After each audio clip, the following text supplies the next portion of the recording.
노무사님 궁금한 게 있는데요. 현장 실습생도 산재법으로 보호받을 수 있나요? 현장 실습생은 근로기준법상 근로자에 해당하지 않는 경우도 있기는 한데요. 그래도 산재보험법에 적용을 받을 수 있습니다. 소위의 경우 산재법 특례 규정을 적용을 받고요. 산재 피해를 입은 경우 이에 대한 보상을 받을 수 있습니다.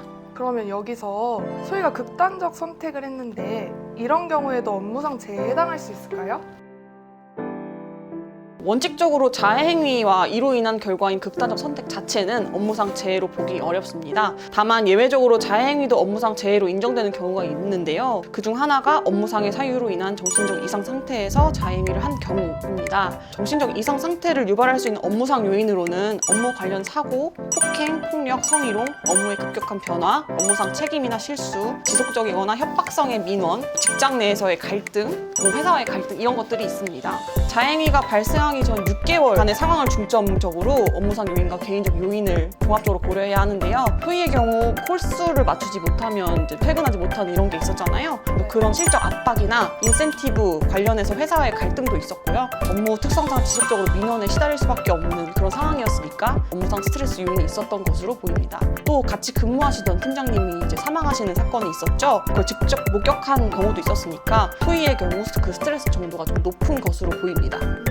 그러면 노무사님, 소희에게 정신 이상 상태가 있다는 것을 어떻게 알 수 있을까요? 해당 질병으로 진료받은 기록이 없어도 산재 신청이 가능할까요? 진료받은 기록이 있었으면 좋겠지만 급작스럽고 심각한 스트레스 요인으로 인해 극단적 선택을 한 경우에 산재 신청이 아예 불가능한 것은 아닙니다. 일기장이나 유서, 녹음이나 동영상, 동료들의 진술을 통해 업무상 스트레스 요인이 있었고 그 정도가 심각했다는 점이 입증된다면 괜찮을 것 같습니다. 근데 실제 사업장에서 숨기려고 하는 경우도 많잖아요.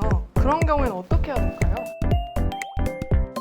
산업안전보건법에 사업주가 산재 발생 사실을 은폐하거나 은폐하도록 교사, 공모한 경우 1년 이하의 징역 또는 1천만 원 이하의 벌금이 부과될 수 있도록 규정되어 있습니다. 그래서 사업장 측에서 이제 은폐하려고 하는 경우에도 산재 신청이 불가능한 것은 아니에요. 그러면 만약 소희의 경우 산재가 승인되면 받을 수 있는 보상에는 어떤 게 있을까요? 소위의 경우 산재가 승인된다면 생전에는 요양급여 및 휴업급여를 지급받을 수 있을 것 같고요. 사후에는 유족급여와 장례비를 받으실 수 있을 것 같습니다.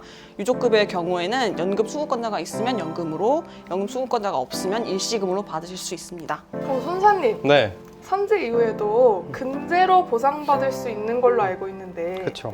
산재처럼 근제에서도 정신질환으로 보상받을 수 있을까요?